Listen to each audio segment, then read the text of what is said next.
the problem. Israel is part of the solution. If we look at Israel's if we look at Israel strategically, and as Zionists and people who love the state of Israel, we are all worried. We look around us, we see what happens, and we are worried. We don't exactly know how this is going to end. We just know that we just look on Israel's borders and what's happening around us. We can see that in Egypt, right now, it's being ruled by the military.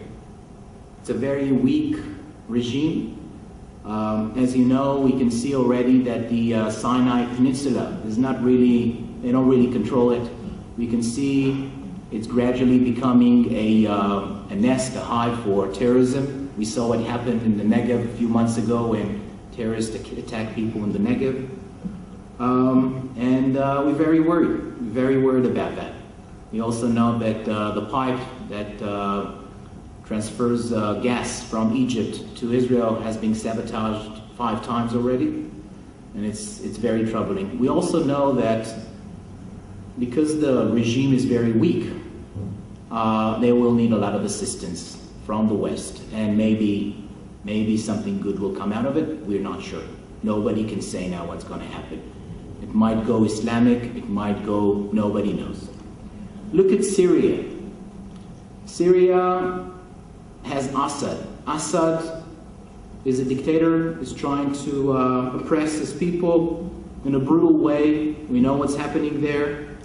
We know that Assad tries to export the rights to Israel. They try to infiltrate through the border in the Golan Heights. Couldn't make it. We know that Assad is being supported by Iran. We know that he supports Hezbollah and Hamas. It's very difficult to say what's going to happen. It's very difficult to estimate. Right now, he's somehow managing to overcome his opponents. If you want me to guess, I would say it's just a matter of time until he loses his power. Is that good? Is that bad? Again, the simplistic thing would be to say, amazing. Yeah, he's a dictator. It's wonderful that he's gone. The problem is, in the Middle East, we don't know what's going to happen. We never know what's going to happen. It's a big problem.